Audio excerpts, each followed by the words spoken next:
Market में जो पैसा लगता है और लगना चाहिए, अगर नहीं लगता भी हो तो लगना उस पर्सपेक्टिव से चाहिए कि भाई 4-5 साल में क्या मैं अपने पैसे को दुगना कर सकता हूं कि नहीं। सभी को नमस्कार, मैं अवनी राजा और आप देख रहे हैं इन्वेस्ट स्मार्ट, एक ऐसा शो जहां हम आपके पैसे, आपकी बचत और आपके निवेश से संबंधित सभी चीजों के बारे में बात करते हैं। स्टॉक मार्केट्स में इस साल बहुत तेजी आई है। एक्सपर्ट्स का मानना है कि ये बुल मार्केट जारी रहेगा, लेकिन इसके बीचों बीच आपकी इन्वेस्टमेंट स्ट्रैटेजी क्या होनी चाहिए? फिरोज अजीज हमारे साथ शो पर है। शो पर आपका स्वागत है। सबसे पहले मैं आपसे पूछना चाहूंगी कि काफी एक्सपर्ट्स की राय है कि ये बुल मार्केट अब जारी रहेगा काफी समय तक, लेकिन वैल्यूएशंस पर्सपेक्टिव से कितना सस्टेनेबल है? अवनी जी देखिए, वैल्यूएशन ठीक ठाक है।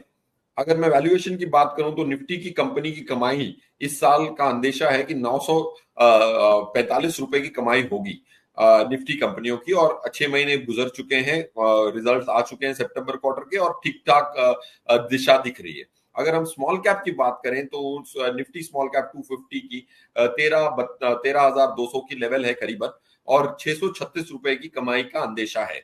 तो अगर आप देखते हैं तो कि दोनों की इंडेक्स लेवल पे वैल्यूएशन इतनी गड़बड़ाई गई नहीं लगती है। 20-22 की पी इतनी आउटरेजेस नहीं होती है। अगर देश दुनिया भर में एक इकोनॉमी है जो ठीक ठाक चल रही है, आप जीएसटी देख लें, जीडीपी देख लें, आईआईपी का डेटा देख लें, फिजिकल प्रूडेंस देख लें, इन्फ्लेशन महंगाई देख लें, तो जो भी इकोनॉमी के इंडिकेटर हैं वहां ऑलमोस्ट टिक मार्क आ रहा है इंडिया पे। वैसी इकोनॉमी 20-22 पे चले पीई पे तो कोई बहुत ज्यादा आश्चर्यचकित नहीं होगा मैं। सो वैल्यूएशन सीम ओके। 2 साल अक्टूबर के पहले तक मार्केट ने कुछ ज्यादा ऐसा तोड़फोड़ रिटर्न नहीं दिया था। लास्ट 1.5 महीने से काफी अच्छी रिटर्न आई है, तो इसीलिए हमें थोड़ा वो जहन में रहता है कि इतनी ज्यादा तेज भाग गई। बट आई थिंक मार्केट में जो पैसा लगता है और लगना चाहिए, अगर नहीं लगता भी हो तो लगना उस पर्सपेक्टिव से चाहिए कि भाई 4-5 साल में क्या मैं अपने पैसे को दुगना कर सकता हूँ कि नहीं। अगर वो दुगना कर सकता हूँ और टैक्स सिर्फ 10% दे के छूट सकता हूँ, तो 90 रुपए मिल जाए मेरे 100 डले हुए, तो वो अगर उम्मीद है, और 5 साल अगर डिब्बे में कोई डाल के उसको भूल जाए और 5 साल बाद देखे, तो काफी संभावना है कि 90% की एब्सोल्यूट रिटर्न पोस्ट टैक्स मिलने की गुंजाइश होती जी जी। तो फिरोज, ऐसे कई इन्वेस्टर्स हैं जिन्होंने अपने पोर्टफोलियो में बहुत अच्छा रिटर्न्स देखा है, तो उनके लिए ये कैसे तय करना चाहिए कि क्या ये सही समय है थोड़ी सी प्रॉफिट बुकिंग करने के लिए? देखिए, प्रॉफिट बुकिंग तब करें जब बहुत पैसा डला हुआ हो इक्विटी में। इंडिया में मैं इतने लोगों से मिला हूं 17-18 सालों में, एवरेज एसेट एलोकेशन जब मैं मिलता हूं तो 20-25% की इक्विटी की एलोकेशन आती है। अगर पूरे एसेट्स को एक एक कागज पे लिखा जाए, एक्सेल शीट पे लिखा जाए, प्रॉपर्टी, एक्स्ट्रा प्रॉपर्टी, लैंड, बाकी सब जोड़ जाड़ के, पीपीएफ सब जोड़ जाड़ के इक्विटी की मात्रा देखूं, तो शायद ही 20-25 से ज्यादा के लोग मिलते हैं मुझे। अगर 20-25 ही डली है इक्विटी में, और उसमें भी आपको ये 2 महीने की रैली में अगर आपको लगता है कि थोड़े पैसे हटा लेने चाहिए, बट उस पैसे का करना क्या है, राइट? प्रॉपर्टी खरीदनी है। प्रॉपर्टी की मैंने ऑलमोस्ट अगर हम देखें 489 प्रॉपर्टीज एनालाइज की हैं 9 महीने में, उसकी कंपाउंडेड रिटर्न आई है 8.5%। कोई प्रॉपर्टी की कंपाउंडेड रिटर्न कंप्यूट नहीं करता। अगर चेक करें 489 प्रॉपर्टी 214 लोगों की हमने रजिस्ट्रेशन डेट से लेके आज की करंट वैल्यू पे कंपाउंडेड रिटर्न कैलकुलेट की, तो 8.5% की रिटर्न आई है। माना कि एफडी को बीट की प्रॉपर्टी ने, बट इक्विटी को बीट नहीं कर पाई है। So point is, if your asset allocation is 70-80% in equity, बेशक 10-15% हटा ले मार्केट से पैसा, बट अगर आप 50% की इक्विटी पे बैठे हैं तो हटाने की गुंजाइश ही नहीं बचती। जी। और ऐसे भी निवेशक हैं जिन्हें लगता होगा कि इस रैली का बस छूट गया है और वो चढ़ नहीं पाए, उनके लिए आप क्या सलाह देंगे? देखिए, बस निकली, वापस अगले स्टेशन पे रुकिए, आप चढ़ जाएंगे तो, और आपको फिर बाद में आपको वो दुख नहीं होगा कि इंडिया की ग्रोथ स्टोरी में मैंने पार्टिसिपेट किया कि नहीं किया। तो बस मिस नहीं हुई है। आप देखें जो भी कमाई का इजाफा हुआ है निफ्टी की कंपनियों में, उसके करीबन करीबन ही मार्केट ने रिटर्न दी है। कमाई थी 530 FY20 में, 770 थी FY21 में, FY22 में निफ्टी की कमाई थी 819 रुपए, FY24 में जो अभी चल रहा है उसमें 945, और अगले साल 1075 की कमाई का अंदाजा है। अगर फिर आप अगर निफ्टी की रिटर्न देखें, उनकी कमाई का इजाफा जितने की करीबन करीबन रिटर्न आई है, so you not missed out the return to my mind. अगर आपको 20-25% कमाना है, मेरे हिसाब से वो रिटर्न की उम्मीद आप बिल्कुल भी नहीं कर सकते, क्योंकि इंडिया की जो मेच्योरिटी लेवल है आज एज अ कैपिटल मार्केट, वो काफी बढ़ चुकी है।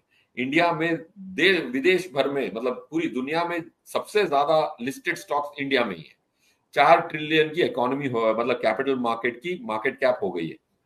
तो अब एस्ट्रोनॉमिकल रिटर्न्स की उम्मीद आप बिल्कुल नहीं कर सकते। 14-15% की उम्मीद की संभावना काफी अच्छी है। अगले 5 साल अच्छे गोल्डन पीरियड रहेंगे, उसमें उतार चढ़ाव हर साल के 10 से 15% ऊपर के स्तरों से निचले स्तरों तक देखने को मिलता है। उसकी सहन शक्ति बनानी जरूरी है इस मार्केट में पार्टिसिपेट करने से पहले। जी। और उन तरह के निवेशकों के लिए जो अभी बढ़ाना चाहते हैं इक्विटी एक्सपोजर या एंट्री करना चाहते हैं, उनके लिए स्ट्रैटेजी क्या होनी चाहिए? अवनी जी देखिए, अगर आप इक्विटी बढ़ाना चाहते हैं तो अपनी लाइफ को सिंपल रखें, म्यूचुअल फंड में निवेश करें। स्टॉक्स भी इंसान कर सकता है, पीएमएसएस कर सकता है, एआईएफ ऑल्टरनेट इन्वेस्टमेंट फंड कर सकता है, बट म्यूचुअल फंड एक सरल इंस्ट्रूमेंट है जिसमें मेंटेनेंस की जरूरत नहीं पड़ती। माना कि कोई फैंसी गाड़ी की जरूरत नहीं पड़ती, अगर आपको सफर करना है तो ऐसी सिंपल साधारण गाड़ी जिसमें हर 2 दिन में गैराज भेजनी नहीं पड़े, वैसी गाड़ी लोगों को पसंद आती है। तो सिंपल तरीका अपना पैसे मैनेज कराने का कि म्यूचुअल फंड जैसे व्हीकल में पैसा डाल दें। और म्यूचुअल फंड में वैरायटी इतनी है कि 385 एक्टिव मैनेज स्कीम्स हैं। 385, 152 लोग फंड मैनेजर हैं जो आपका पैसा मैनेज करना चाहते हैं कम से कम फी में। उसमें क्या कोई भी इतना काबिल नहीं है कि आपके पैसे मैनेज कर सके? तो डायरेक्ट क्यों कर रहे हैं, राइट? तो चुनिए वो 152 लोगों में से कौन सबसे बेहतर है। अगर आप मुझसे पूछेंगे तो मैं आपको बता दूंगा हमारे हिसाब से कौन सी स्कीम्स हैं, 5-6 उसमें डाल दें। जी जी। तो आप क्या रेकमेंड करेंगे स्कीम्स को, कौन से स्कीम्स अगर कोई डालना चाहे इस वक्त? यस अवनी जी देखिए, पहले कैटेगरी भी मेंशन कर देता हूँ। फ्लेक्सी कैप एक ग्रेट स्टार्ट पॉइंट है अपने इन्वेस्टर के लिए। अगर आपने कभी निवेश नहीं किया तो फ्लेक्सी कैप में डाल दें। एसआईपी के माध्यम से डालें तो आपको ज्यादा डर भी नहीं लगेगा। HDFC flexi cap in the flexi cap category, in the mid cap category Kotak emerging equities, in the small cap category HDFC small cap, 2 HDFC funds because the second largest fund house in the country. Contra fund में SBI Contra और dividend yield fund में ICICI dividend yield. ये 5 अलग category के 5 अलग schemes. एक asset management company की 2 स्कीमें दी है, बट उनका तजुर्बा भी इस एडवाइस को वैलिडेट करता है। जी। और आखिरी सवाल फिरोज, ऐसे कौन से सेक्टर्स या एरियाज है जहां आप अभी भी वैल्यू देख रहे हैं उन इन्वेस्टर्स के लिए जो थोड़े एक्सपीरियंस्ड हो? यस अवनी जी, जब भी कोई सेक्टर खरीदें तो म्यूचुअल फंड के माध्यम से खरीदते हैं तो आपको वैसा सेक्टर लेना है जो 6 महीने में भाग के फिर वापस गिर ना जाए। जैसे आईटी की मेरी कॉल थी जून क्वार्टर रिजल्ट के बाद, तो बहुत अच्छा चला, फिर वापस सितंबर क्वार्टर के बाद गिर गया। मेरा ये मानना है कि सेक्टर अगर आपको खरीदने हैं तो वैसे सेक्टर खरीदने हैं जो स्ट्रक्चरल चेंज हो रहा हो, उसमें प्राइस की चेंज ना हो रही हो, स्ट्रक्चरल चेंज हो रहा है उसमें। फार्मास्यूटिकल इंडस्ट्री में एक स्ट्रक्चरल चेंज हमने नोटिस किया है, और आई थिंक इंडिया की जो फार्मास्यूटिकल इंडस्ट्री है बहुत अहम है दुनिया के लिए। बट वो जेनरिक ड्रग्स मैन्युफैक्चर करते हैं, बट उनका जो झुकाव है इनोवेशन की तरफ वो दिख रहा है क्लियरली। आई थिंक 3-4 सालों में जो इनोवेशन ड्रिवन फार्मास्यूटिकल इंडस्ट्री होगी उसकी वैल्यूएशंस काफी अलग होने की संभावना है। सो आई थिंक फार्मास्यूटिकल अगर आप 2-3 साल के लिए खरीदेंगे तो निफ्टी से 2-3% निफ्टी फार्मा आउट परफॉर्म करने की जरूर क्षमता रखता है। बिल्कुल फिरोज, इसी के साथ हमारे साथ जुड़ने के लिए और ये सारी जानकारी के लिए धन्यवाद। हमारे दर्शकों के लिए आज के लिए बस इतना ही, मिलेंगे अगले हफ्ते।